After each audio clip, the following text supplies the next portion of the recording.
विद्यार्थी मित्रांनो, आपल्या सर्वांना नमस्कार. आज आपण BA प्रथम वर्ष SL मराठी या अभ्यासपत्रिकेतील जो पद्यविभाग आहे, या पद्यविभागातील तिसऱ्या कवितेला आपण सुरुवात करत आहोत. त्या कवितेचं नाव आहे आईची आठवण. कवी आहेत माधव जुलियन. मुलांनो, मराठी साहित्यामध्ये आई या विषयावर बऱ्याच कवींनी कविता लिहिलेली आहे. अशा वेगवेगळ्या कवीपैकी माधव जुलियन नावाचे कवी आहेत. कवी यशवंतांनी सुद्धा आईवर कविता लिहिलेली आहे. स्वामी तिन्ही जगाचा आई विना भिकारी. तसेच अलीकडच्या काळातील एक महत्त्वाचं नाव आहे आपल्या मराठवाड्यातील फमू शिंदेनी सुद्धा आईवर कविता लिहिलेली आहे. आई एक नाव असतं, घरातल्या घरात गजबजलं गाव असतं. अशा प्रकारच्या अनेक कविता आईच्या संदर्भामध्ये, आईचं मांगल्य, आईचा महामंगल स्त्रोत कवितेच्या माध्यमातून लिहिण्याचं काम अनेक लोकांनी, अनेक कवींनी केलेलं आहे. या अनेक आईवर लिहिलेल्या कवीपैकी आपल्या अभ्यासक्रमामध्ये माधव जुलियन नावाच्या कवीची कविता आईची आठवण नावाची कविता आहे. या कवितेचा आपण विचार करत आहोत. मुलांनो, आईची आठवण आणि या कवितेचे कवी माधव जुलियन या संदर्भामध्ये आज आपण अतिशय सखोलपणे विचार करणार आहोत. माधव जुलियन मराठी साहित्यामध्ये अतिशय जुनं सुपरिचित अशा प्रकारचं नाव आहे. माधव जुलियन या कवीला, या साहित्यिकाला ओळखत नाही असं मराठी साहित्यामध्ये कोणीही भेटणार नाही. अशा प्रकारचं एक चांगलं नाव, चांगलं लेखन करणारं व्यक्तिमत्व म्हणजे माधव जुलियन आहेत. सध्या ते आपल्यामध्ये हयात नाहीत, परंतु त्यांच्या लेखनाच्या माध्यमातून, त्यांच्या कवितेच्या माध्यमातून त्यांनी जे काही लेखन केलेलं आहे अतिशय मूलभूत, अतिशय दर्जेदार, गुणवत्तायुक्त आणि त्यांच्या लेखनातील सुगंध आजही 21व्या शतकामध्ये दरवळत आहे. अशा प्रकारची उंचीचं लेखन करणारे कवी जर कोण असतील तर माधव जुलियन आहेत. मुलांनो, माधव जुलियन यांचं पूर्ण नाव माधव त्र्यंबक पटवर्धन, परंतु माधव जुलियन या टोपण नावानेच त्यांनी मराठी साहित्यामध्ये लेखन केलेलं आहे. उद्या जी आपली परीक्षा होणार आहे, विद्यापीठाची 50 गुणाची MCQची जी परीक्षा होणार आहे, त्या विद्यापीठाच्या MCQच्या परीक्षेमध्ये असेच प्रश्न विचारतात. मुलांनो, माधव जुलियन यांचं पूर्ण नाव काय आहे? माधव त्र्यंबक पटवर्धन हे त्यांचं पूर्ण नाव आहे. त्यांचा जन्म 1894 झालेला आहे, तर मृत्यू 1939 झालेला आहे. मुलांनो, स्वातंत्र्यपूर्व काळामध्येच माधव जुलियन एक महत्त्वाचे कवी, महत्त्वाचे साहित्यिक म्हणून ते कार्यरत राहिलेले आहे आणि एक मराठी साहित्याला एक दिशा आणि एक भूमिका देण्याचं काम माधव जुलियन यांनी केलेलं आहे. माधव जुलियन मराठी साहित्यातील श्रेष्ठ कवी, कोशकार, छंदशास्त्राचे व्यासंगी व्यक्तिमत्व म्हणून आपल्याला त्यांच्याकडे पाहावे लागेल. मराठी साहित्यामध्ये शब्दकोशाच्या माध्यमातून, छंदशास्त्राच्या माध्यमातून एक नवा पायंडा, नवी रचना निर्माण करण्याचं काम माधव जुलियन या कवीने केलेलं आहे. माधव जुलियन टोपण नावाने त्यांनी काव्यलेखन केलेलं आहे. मराठी साहित्यामध्ये बरेच कवी टोपण नावानेच काव्याचं लेखन केलेलं आहे, कविता लेखन केलेलं आहे. मुलांनो, मी आत्ताच सांगितलं माधव जुलियन हे स्वातंत्र्यपूर्व काळातलं एक महत्त्वाचं नाव आहे. त्यातही कवितेच्या क्षेत्रात, कवितेच्या प्रांतामध्ये एक अक्षर वाङ्मयाची निर्मिती करणारं व्यक्तिमत्व जर माधव जुलियन आहेत. 1923 साली मराठी साहित्यामध्ये एक रवी किरण मंडळाची स्थापना झालेली आहे. मराठी साहित्यामध्ये एक रवी किरण नावाचं एक मंडळ तयार झाले, ते कवितेच्या संदर्भात. मुलांनो, आपले मंडळ सध्या वेगवेगळे असतात. गणेश मंडळ असते, मित्रमंडळ असते, राजकारणाचे मंडळ असतात, अशी वेगवेगळी मंडळं असतात. मुलांनो, किंवा एखादं सामाजिक उपक्रमाच्या माध्यमातून मंडळ असतात, ही चांगली मंडळं आहेत. परंतु आपण ज्यातून काहीच हाती लागत नाही, ज्यातून काहीच साध्य होणार नाही, अशा प्रकारची मंडळं तयार करून त्यामध्ये व्यर्थ आणि वायफळ आपण वेळ खर्च करतो, व्यय करतो मुलांनो वेळाचा. परंतु अगोदरच्या काळामध्ये किंवा आजही बरेच लोकं चांगल्या उपक्रमासाठी सामाजिक भूमिकेतून एकत्र येतात आणि मंडळाची स्थापना करतात. सेवाभावी संस्था किंवा कार्यकारी मंडळाची स्थापना करतात. तशाच पद्धतीने माधव ज्युलियनच्या काळामध्ये समकाळामध्ये जी माणसं लिहित होती, जी माणसं कवितेची निर्मिती करत होती, रचना करत होती, मग ही लोकं माधव ज्युलियनसारखी लोकं एकत्र आली आणि त्यातून 1923 साली रवी किरण मंडळाची त्यांनी स्थापना केलेली आहे. आणि या रवी किरण काव्य मंडळाचे संस्थापक सदस्य, फाउंडर मेंबर जर कोण असतील तर माधव ज्युलियन मुलांनो. हे अशा प्रकारचे प्रश्न स्पर्धा परीक्षेमध्ये आणि उद्याच्या परीक्षेमध्ये सुद्धा येतात. रवी किरण मंडळ. रवी म्हणजे सूर्य, रवी म्हणजे रविवार. रवी म्हणजे सूर्य, रवी म्हणजे रविवार. रविवारच्या दिवशी, कारण बरेच लोक कर्मचारी असतात, काही लोक वेगवेगळ्या कंपनीत काम करतात, प्रत्येकाला वेगवेगळा उद्योग आहे, सर्व्हिस आहे, एरवी वेळ मिळत नाही, म्हणून लोक त्यांनी रविवार ठेवला. रविवारच्या दिवशी सगळे एकत्र यायचे आणि तू काय लिहिला, मी काय लिहिलं, एकमेकाला वाचून दाखवायचं, शेअर करायचं. त्यामध्ये कवितेमध्ये काही उणिवा असतील अशा प्रकारची चर्चा, कवितेचं सादरीकरण, कवितेचं वाचन, अशा प्रकारची चर्चा त्या ठिकाणी होत होती आणि त्यातूनच रवी किरण मंडळाची स्थापना झालेली आहे. आणि या 1923 साली स्थापन झालेल्या रवी किरण काव्य मंडळाचे संस्थापक सदस्य, फाउंडर मेंबर जर कोण असतील तर माधव ज्युलियन आहेत. अशा प्रकारचं एक महत्त्वाचं नाव आपल्याला या कवितेच्या माध्यमातून आपल्याला या ठिकाणी नोंदवावं लागेल. माधव ज्युलियन यांनी 1936 साली जळगाव येथे संपन्न झालेल्या अखिल भारतीय मराठी साहित्य संमेलनाचे अध्यक्ष होते. अशा प्रकारचे प्रश्न कॉम्पिटेटिव्ह स्पर्धा परीक्षेला येतात. MPSC छोट्या मोठ्या ज्या स्पर्धा परीक्षा होतात मला तलाठीपासून ते MPSC पर्यंतच्या अशा सर्वच स्पर्धा परीक्षेमध्ये मराठी विषयाचे प्रश्न येतात. आणि हेच नेमकं आपण अभ्यास करत नाही मुलांनो. मराठीकडे इतकं दुर्लक्ष करतो, मराठीकडे इतका कानाडोळा करतो, मराठीची इतकी हेळसांड करतो की आपण त्याकडे पाहतच नाही. पुन्हा म्हणतो मराठी अवघड आहे. आणि नेमकं आपण याच विषयामध्ये आपण कमी पडतो आणि आपल्यामध्ये मराठी भाषेची न्यूनगंडता निर्माण होते, कमीपणा वाटतो आपल्याला.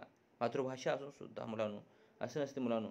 आपण ज्या भाषेला जितकं वेळ देतो, जितका जीव लावतो, तेवढाच परतावा ती भाषा आपल्याला देत असते मुलांनो, हे लक्षात असू द्या. 1936 साली जळगाव येथे संपन्न झालेल्या अखिल भारतीय मराठी साहित्य संमेलनाचे अध्यक्ष माधव ज्युलियन होते. मला कितीतरी प्रश्न स्पर्धा परीक्षेचे, जनरल नॉलेजचे, तुम्हाला माहिती एक नॉलेजचा आत्मविश्वास, नॉलेजचा कॉन्फिडन्स वाढण्यासाठी अशा प्रकारचे वेगवेगळे प्रश्न, वेगवेगळी माहिती, वेगवेगळे नॉलेज मिळतात. पण ते फक्त शोधता आले पाहिजेत मुलांना. कोणतीच भाषा ही अतिशय टाकाऊ, अतिशय हीन, अतिशय हिणकस, खालच्या दर्जाची कोणतीच भाषा नसते मुलांनो. आपण त्यामध्ये काय शोधतो, कशा प्रकारचा शोध घेतो आणि कशा प्रकारचा तळ ढवळतो. मग तळ जर तुम्ही चांगल्या पद्धतीने ढवळला तर तुमच्या हाती खूप काही लागतं मुलांनो, पण तुम्ही तळच ढवळत नाही, आधी डोक्यावरूनच पाहत नाही. तळाचा शोध, तळाचा स्पर्श तर लांबच राहिला मुलांनो. प्रत्येक विषयाचा अभ्यास अशा पद्धतीने केला पाहिजे, तरच तुम्हाला त्यातले बारकावे, तरच तुम्हाला त्यातलं डीप नॉलेज मिळेल, अन्यथा मिळणार नाही.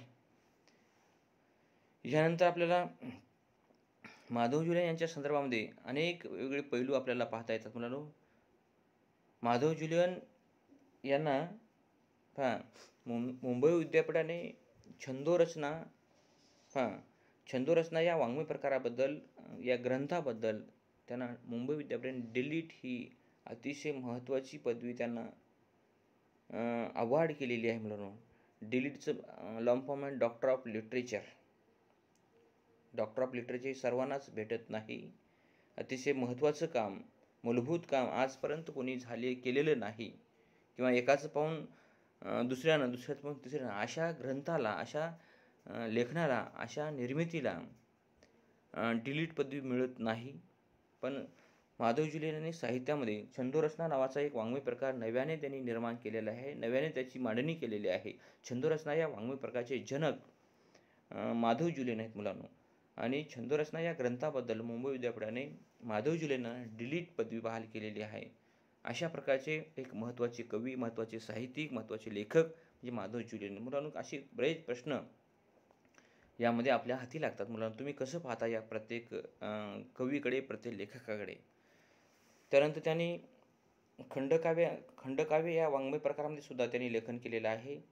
खंडकाव्यामध्ये विरहतरंग नावाचं खंडकाव्य लिहिलेलं आहे. सुधारक नावाचं खंडकाव्य त्यांनी लिहिलेलं आहे. त्यांनी नकुलांकार हे सुद्धा खंडकाव्य लिहिलं आहे. कधी-कधी स्पर्धा परीक्षेमध्ये किंवा तुमच्या उद्याच्या विद्यापीठाच्या MCQच्या परीक्षेमध्ये असे प्रश्न येतात. खालीलपैकी माधव ज्युलियन यांचं खालीलपैकी कोणतं खंडकाव्य आहे? मग दुसरे 4 ऑप्शन असतात. 4 ऑप्शन असतात. 4 ऑप्शनमध्ये एक खंडकाव्य माधव ज्युलियन यांचं असतं. आपला अभ्यास असावा लागतो, आपलं वाचन असावं लागतं. तरच आपल्याला त्यातलं 4 ऑप्शनपैकी एक ऑप्शन आपल्याला निवडता येतं. मुलांनो, लक्षात घ्या. MCQ परीक्षेचा फायदा एकच असतो मुलांनो, तुमचा अभ्यास जर सखोल असेल, तुमचा अभ्यास जर सर्वांगपूर्ण असेल, सर्वांगीण असेल, डीपमध्ये असेल, सर्व जे काही अभ्यासक्रम आहे त्या अभ्यासक्रमाला तुम्ही टच केलं असाल, स्पर्श केला असाल. नुसतं स्पर्श करून उपयोग नाही. अतिशय सविस्तरपणे त्याचा जर अभ्यास केला असेल तुम्हाला पैकीच्या पैकी मार्क मिळतात, अन्यथा मार्क मिळत नाहीत मुलांनो. त्यानंतर दुसरा काव्यप्रकार त्यांनी आणखी हाताळलेला आहे, काव्यसंग्रह. काव्यसंग्रहामध्ये त्यांचा काव्यसंग्रह आहे तुटलेले दुवे, गजलांजली, स्वप्नरंजन, मधुलहरी अशा प्रकारचे 4 काव्यसंग्रह माधव ज्युलियन यांनी लिहिलेले आहेत. त्यानंतर जसं छंदोरचना या ग्रंथामध्ये छंदोरचना हा वाङ्मय प्रकार माधव ज्युलियन यांनी लिहिलेला आहे, रूढ केलेला आहे. त्याच पद्धतीने त्यांनी फारसी काव्यप्रकारसुद्धा त्यांनी लिहिलेले, हाताळलेले आहेत. फारसी वाङ्मय प्रकाराचे अभ्यास जाणकारसुद्धा माधव ज्युलियन आहेत मुलांनो. मग फारसी काव्यप्रकारामध्ये त्यांनी गझल, रुबाई नावाचे 2 काव्यसंग्रह ग्रंथ त्यांच्या नावावर आहेत. अशा पद्धतीने माधव ज्युलियन यांचा परिचय खूप मोठा आहे, खूप व्यापक आहे, खूप सविस्तर आहे. परंतु आपला कमी वेळामध्ये अधिकाधिक प्रमाणामध्ये माधव ज्युलियन यांचा परिचय आपण घेण्याचा प्रयत्न केलेला आहे. त्यांनी काव्यातून मध्यमवर्गीय सामान्य माणसाच्या भावभावनांचे चित्रण रेखाटण्याचं काम, मांडण्याचं काम, नोंदवण्याचं काम, लिहिण्याचं काम, शब्दबद्ध करण्याचं काम माधव ज्युलियन केलेलं. पहा किती विशेष महत्त्वाचा पैलू आहे. काव्यातून मध्यमवर्गीय सामान्य माणसाच्या भावभावनाचे चित्र. मुलांनो, मध्यमवर्गीय सामान्य माणूसच हा साहित्याचा महत्त्वाचा केंद्रबिंदू असला पाहिजे. जे असामान्य माणसं आहेत, जी श्रीमंत माणसं आहेत, जे अतिशय चांगल्या वातावरणामध्ये जीवन जगतात, त्यांच्यावर काय लिहायचं मुलांनो? त्यातून काय लिहायचं, काय मांडायचं? आणि समजा लिहिलं तर त्यातून वाचकांनी काय बोध घ्यायचा? काहीच बोध घेता येणार ना. जी सामान्य माणसं आहेत ती खरं अतिशय वास्तवपणे अस्सलपणे जीवन जगतात. त्या माणसातल्या चांगल्या गोष्टी, ती माणसं कसं जीवन जगतात, ती माणसं कोणकोणत्या प्रश्नांना सामोरं जातात, कशा पद्धतीने आव्हानं पेलतात, अशा पद्धतीचं जर अशा माणसांचं, अशा वर्गांचं जर चित्र साहित्यातून झालं तर ते अशा प्रकारचं भावविश्व ते वाचनीय होऊ शकतं आणि काहीतरी त्यातून प्रेरणा मिळते. अशा पद्धतीची मांडणी या कवीने केलेली आहे. आता आपण या कवितेला सुरुवात करूया. कवितेचं नाव आहे आईची आठवण. मुलांनो, आई प्रत्येक माणसाच्या मनामध्ये आई एक महत्त्वाचं नाव आहे. कारण प्रत्येक माणसाची निर्मिती, माणसाचा जन्म आईनं दिलेला आहे. आईमुळेच आपण जन्माला आलेले आहोत. आई म्हणजे संपूर्ण जग आहे मुलांनो. आईमध्ये सृजनशीलता आहे, आईमध्ये नवनिर्मिती आहे. नवनिर्माण करण्याची क्षमता कोणामध्ये असेल ती फक्त आईमध्ये आहे मुलांनो. 1चे 2, 2चे 3, 3चे 4, 4चे 5 करण्याची क्षमता फक्त आईमध्ये आहे. म्हणून मानवी जीवनामध्ये एक महत्त्वाचं नाव जर कोणतं असेल ती आई नाव आहे मुलांनो. आईमुळेच या सगळ्या जगाची, विश्वाची निर्मिती झालेली आहे. आई नावाच्या व्यक्तिमत्वामध्ये, मानवामध्ये सृजनशीलता, नवनिर्माणाची क्षमता जर राहिली नसती तर हे जग असं माणसांचं वाढलं नसतं. जगामध्ये लोकसंख्येच्या बाबतीमध्ये चीन हा देश 1 नंबरला आहे, भारत हा 2 नंबरला देश आहे. या सर्वच गोष्टीमध्ये महत्त्वाचं जर कोणता घटक जर असेल तर आई नावाचं महात्म्य महत्त्वाचं आहे. आईपासूनच आपला जन्म झालेला आहे. म्हणून आई थोर तुझे उपकार असेच आपला म्हणावे लागते मुलांनो. म्हणून आईची आठवण माधव जुले यांनी या कवितेच्या माध्यमातून केली. मुलांनो, आई आपल्याला जन्म दिलेला आहे. आई आपल्याला लहानाचं मोठं करते.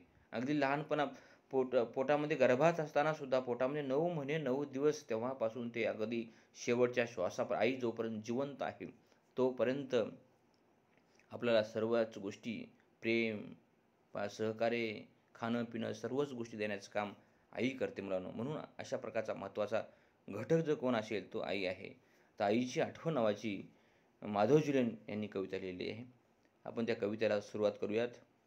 प्रेम स्वरूप आई, वात्सल्य सिंधू आई, बोलावं तुझं आता मी कोणत्या उपायी.